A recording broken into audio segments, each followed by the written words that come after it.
Hey guys, what's up? It's Snake here, and if you recall from last episode, I had talked about how I'd been unplugged for a couple weeks, but now I've got the jack back in, and I'm connected to the internet. So today we're going to be doing a catch-up episode on all the news and stuff that I've been missing out on, and everything that we haven't really had a chance to talk about because we got new maps and things like that. So we'll go ahead and start from the beginning. We'll go through a couple of miscellaneous news on different platforms, and then we'll make our way to all of the elite drops that have been happening and all the ones coming up real soon. So to start off with, we're going to talk about Zombies iOS, or the mobile blackout zombies on iPhone and iPad. And there's been a few new things that happened. I mean, they've been talking for a while about how Ascension was going to be coming out, and it seems like every time a date comes up and passes, we are still left without the map. So we haven't seen Ascension at all. And they've been talking about it since probably, my guess is December was the first time I heard them saying that it was going to be coming out. And nothing as of yet. I mean, we've gotten the trophies or the achievements or whatever have been put in for the Ascension map, but without the map, we can't achieve any of these achievements. But there is rumor that March 8th, that's going to be 2 days from now, on Thursday, that we're going to see Ascension. So it seems kind of strange that they said March 8th, considering it's not a Tuesday. And that's partially why I don't believe it. But I mean, we can always hope. So hopefully that is when we see it. We're just going to have to wait and see. Obviously, they've done an update last month, and that's fixed a lot of the problems in the game, connecting to the internet when you're in airplane mode and different things like that. But the biggest thing we've seen with the update is the new Call of Duty points system for zombies. And it's really interesting. The way it works is they can be substituted as regular points. The points that you earn in the game. So every time you shoot a zombie, you get 10 points. Every time you kill one, you get 60. Boarding up windows and all that kind of thing, you get points for that. Well, with the COD point system now in zombies for iOS, what happens is you can actually spend your cold hard cash and get extra points, which after you drop down to 0 on in-game earned points, you then start spending your own cash to do certain things like buying guns or opening doors.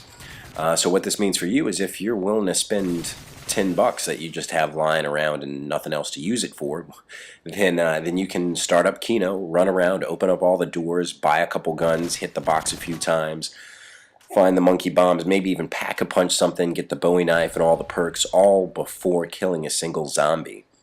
I don't know exactly how I feel about this. I mean, it's not something I'm ever going to use, but I could see how it might be useful for some people. It's an interesting idea. I'll definitely say that. It's an interesting idea. But anyway, up next we're going to be talking about Call of Duty Elite. And there's been a few new things with Elite. Obviously, they've done an update to fix some of the bugs that they've had issues with.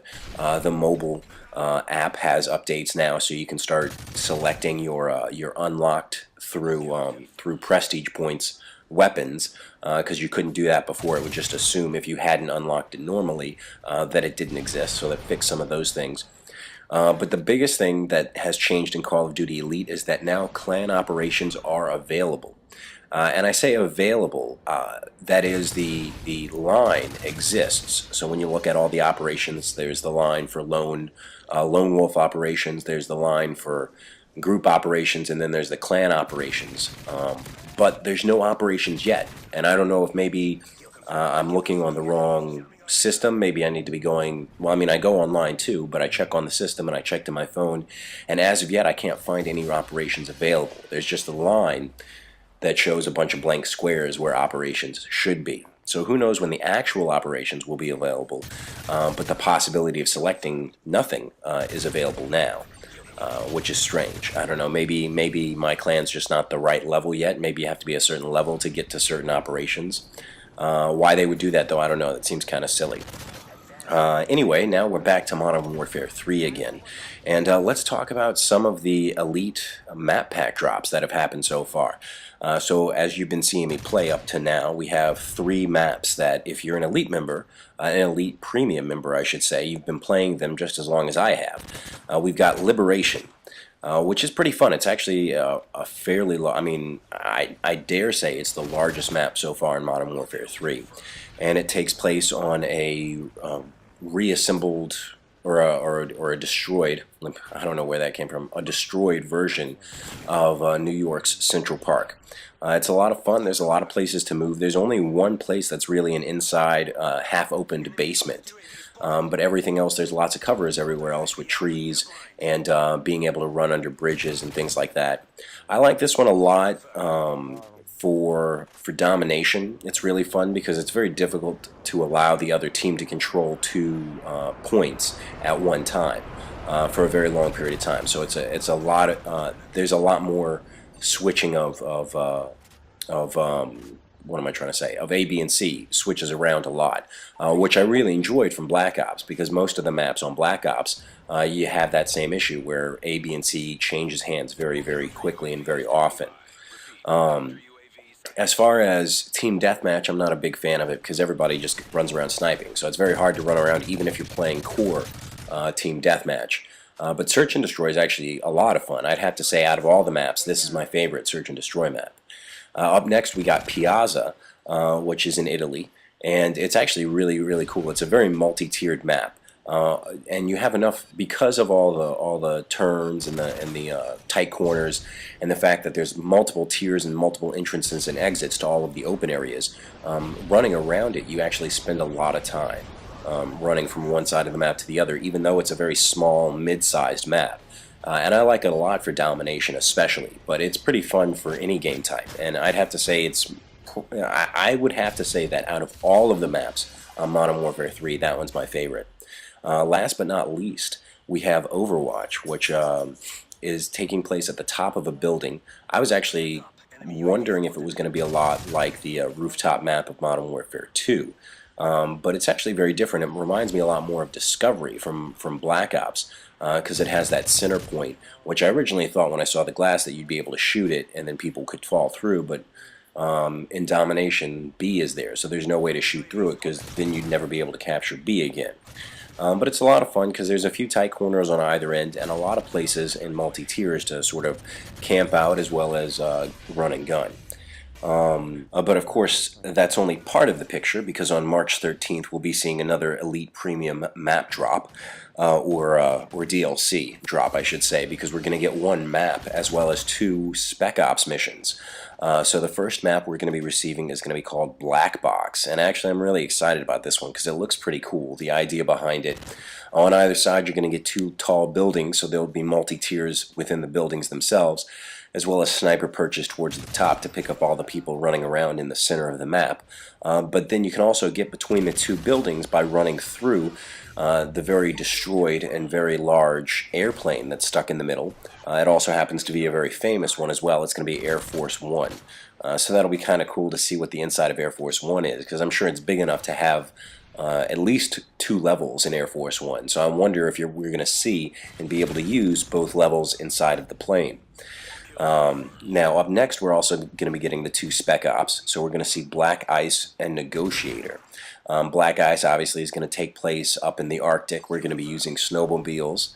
I was never a big fan of the Spec Ops in Modern Warfare 2, and I played a few of them in this one, and they're kind of fun, I guess. I mean, the fact that you can play multiplayer online is nice, too, but I haven't really gone past maybe 3 or 4 of them. As far as the next one, Negotiator, obviously, you're running through trying to secure MVPs or VIPs, or whatever you want to call it, and escort them out of the area. And I also believe it takes place in India, so it should be kind of interesting to see what they do with the architecture in that level. I don't know if it's taken out of the actual storyline of the game, or if it's just something new they added on as part of a side story to fill in the universe that we're playing in. Anyway, so that's everything that's coming out on March 13th, and of course the following Tuesday, March 20th, is when it becomes available for purchase to everybody else, and that'll be all 4 maps that we've seen so far, as well as the 2 Spec Ops missions. So that's going to be the big DLC. Now here's the interesting thing. I was looking for the lineup for all the new DLC after that. Of course we don't have names yet, but I do notice that we have 22 DLC scheduled. That means each map individually as well as each Spec Ops.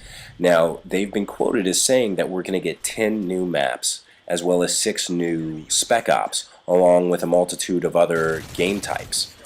Now, of course, we see the game types are becoming free and available to everyone all at the same time through community playlist. We've seen Infected and, of course, Drop Zone. So we know that the playlists aren't counted as DLC.